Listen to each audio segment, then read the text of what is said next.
लेकिन एक लाहौर में थे, वो यहाँ पुलिस में रह चुके थे। अब पुलिस में ये साफ़ी जो है ना, वो तफ्तीश के पीछे बड़ा पड़ता है कि यार ये लड़की दे रहे हैं हम, तो आपने कोई तफ्तीश नहीं की, आकर गुस्से हुए होंगे। उन्होंने इंतखाब किया एक ऐसे दिन का जब ज़फ़र रिज़वी तो हूँ, इंचार्ज तो हो, लेकिन मैं ना हूँ। अच्छा। जो भी दिन था मुझे याद नहीं। हाँ। ये चले गए, उस ज़माने में सिक्योरिटी का कोई वो नहीं, तो खबरें भी ऊपर जाके देते थे। हाँ। वो ऊपर पहुँचे तो वो फ़ोन पर किसी को नवाज रहे थे।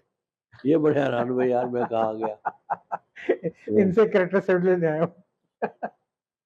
जो खुद गाली बक रहे हैं। उन्होंने कहा, भाई साहब आप खबर दीजिए, जाइए, क्यों खड़े हैं? हाँ। हमारे सर पर खड़े हैं। उन्होंने कहा नहीं, मैं खबर देने नहीं आया, मैं कुछ खबर लेने आया हूँ। लेने आया हूँ।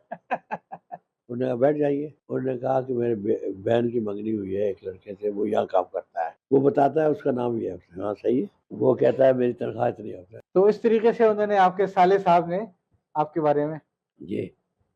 अब उन्होंने कहा, सब सारी मालूमात उन्होंने ले ली। उन्होंने कहा कुछ और? उन्होंने कहा नहीं बस ये चीज़ है। उन्होंने कहा देखिए, मैं आपसे बड़ी खरी बात करूँगा कि मैं और वो मुखालिफ कैंप के, मैं कम्युनिस्ट हूँ, कार्ड होल्डर, यानी रुकन हूँ।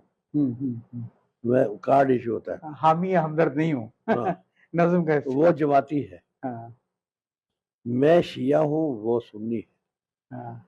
हमारी कशमकश इतनी गहरी है कि अगर हमें पिस्तौल मिले, मौका मिले तो एक दूसरे की 6 गोलियां उतार दें। हाँ। मतलब ये पैशन है, जज्बात है। और मैं उनको अपने ढब पर लाने की कोशिश कर रहा हूँ। इंसान बन जाए। मतलब ये जमाती न बने, इंसान बने।